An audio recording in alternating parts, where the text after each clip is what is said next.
ये laser technology इस्तेमाल की और इसके ज़रिए से हमारे इतना बड़ा नुकसान किया और हमारी तरफ से कोई जवाब नहीं किया। और अब नरेंद्र मोदी कि हम पाकिस्तान को वो सज़ा देंगे कि जो उनकी नस्लें तक याद रखें, इसीलिए कर रहे हैं। किलो एम्पियर लीनियर इंजेक्शन, उसको काली का नाम भी देते हैं, KALI, काली उनकी एक तो मादा है।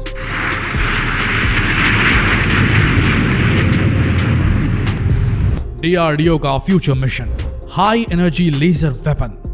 सूर्य से शक्तिमान लेजर से लैस हिंदुस्तान। अब दुश्मन आसमान में भी हो तो पलक झपकते ही उसका काम तमाम हो जाएगा। जो हिंदुस्तान की तरफ आंख उठाएगा वो जलकर हो जाएगा खाक।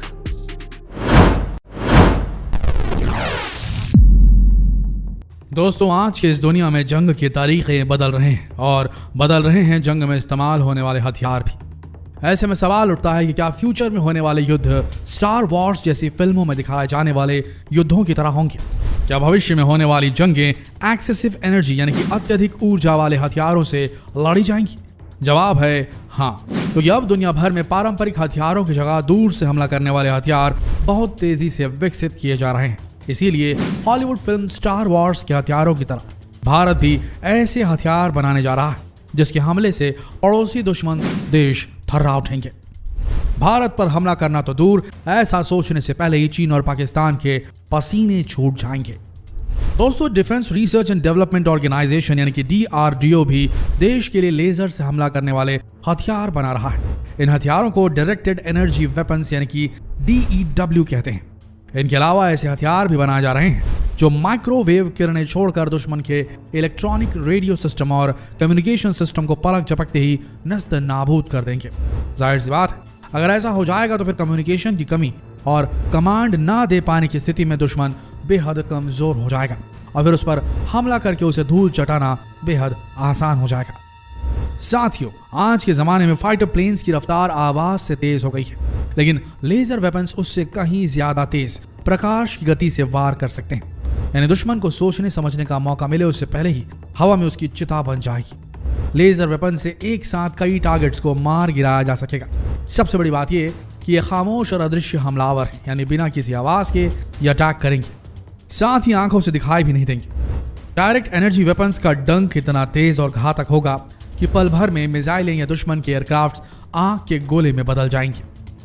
और सबसे बड़ी बात, आज की बेहद महंगी मिसाइलों के मुकाबले इन पर खर्च भी कम होगा, लेकिन ताकत ज्यादा होगी और निशाना बिल्कुल सटीक। मिसाइलों के मुकाबले इन लीथल वेपन्स को कई बार इस्तेमाल किया जा सकेगा। डायरेक्टेड एनर्जी वेपन्स यानी कि DEWs में हाई एनर्जी लेजर और हाई पावर माइक्रोवेव्स शामिल है। दरअसल इन हथियारों को बनाने के लिए भारत सरकार ने एक राष्ट्रीय स्तर का प्रोग्राम बनाया है जिसमें अलग अलग तरह के DEW हथियार होंगे। बताया जा रहा है कि इनकी क्षमता 100 किलोवाट पावर की होगी, यानी यह हथियार देश पर दुश्मन की तरफ से आने वाली किसी भी छोटी मिसाइल या फाइटर जेट या फिर ड्रोन को आसमान में ही तबाह बर्बाद कर सकेंगे और दुश्मन के नापाक मंसूबों पर पानी फेर सकेंगे। इस बेहद हाई प्रोफाइल प्रोजेक्ट को नाम दिया गया है काली बीम। इस लेजर बीम हमले में ना तो आवाज होती ना किसी तरह का कोई धूम धड़ाका।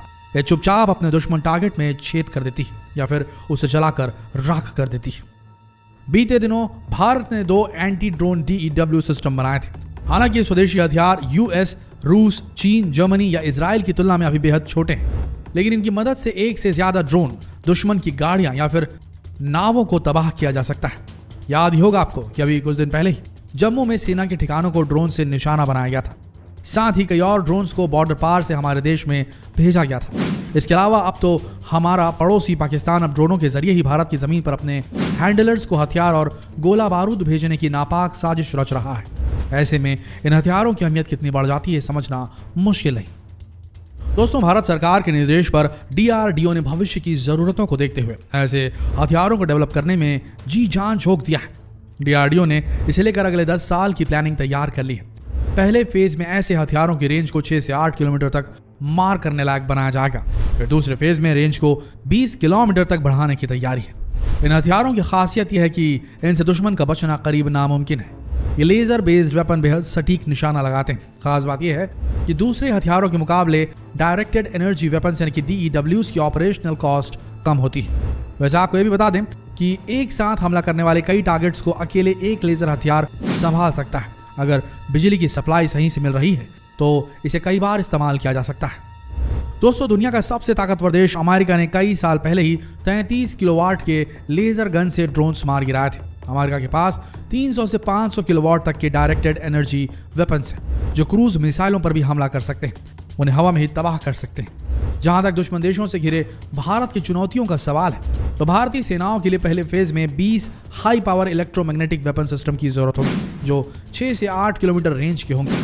दूसरे फेज में 15 से 20 किलोमीटर रेंज वाले हाई पावर इलेक्ट्रोमैग्नेटिक वेपन्स की जरूरत पड़ेगी।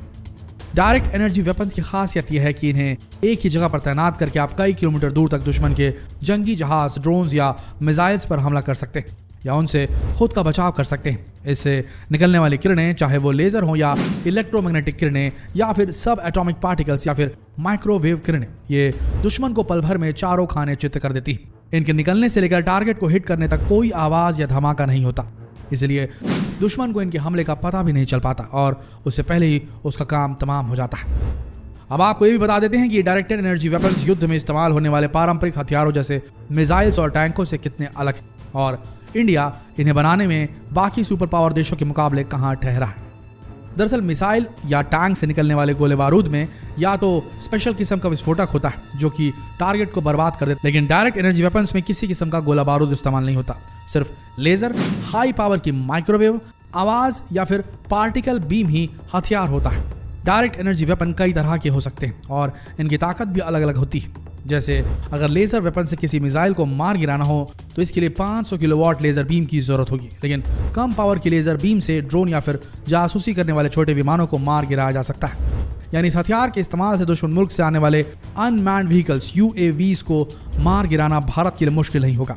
इतिहास गवाह कि जंग के दौरान दुनिया परमाणु हथियारों के विध्वंस की गवाह बन चुकी है। दरअसल परमाणु हथियारों के धमाके में पूरा इलाका बर्बाद हो सकता है और टारगेट सहित उसके आसपास की हर चीज खत्म हो सकती है, जबकि डायरेक्ट एनर्जी वेपन या फिर लेजर वेपन से यह काम कहीं ज्यादा बेहतर तरीके से और सटीकता से किया जा सकता है। यानी न्यूक्लियर हथियारों के डिस्ट्रक्टिव एलिमेंट्स को कम करने के लिए ये डायरेक्ट एनर्जी वेपन्स बहुत सक्सेसफुल साबित होंगे। ये भी जान लीजिए कि अमेरिका, रशिया और चाइना ये 3 ऐसे देश हैं जिन्होंने डायरेक्ट एनर्जी वेपन को सक्सेसफुली डेवलप किया है, जबकि भारत इस लिस्ट में 4था देश है जो इसे हासिल करने वाला है।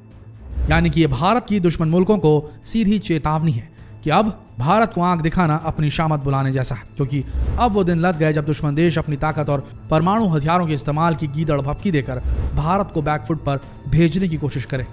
आज का भारत नया भारत है जो दुश्मन को उसके घर में घुसकर सबक सिखाना जानता है। दोस्तों, आप क्या सोचते हैं भारत की इस बढ़ती ताकत के बारे में?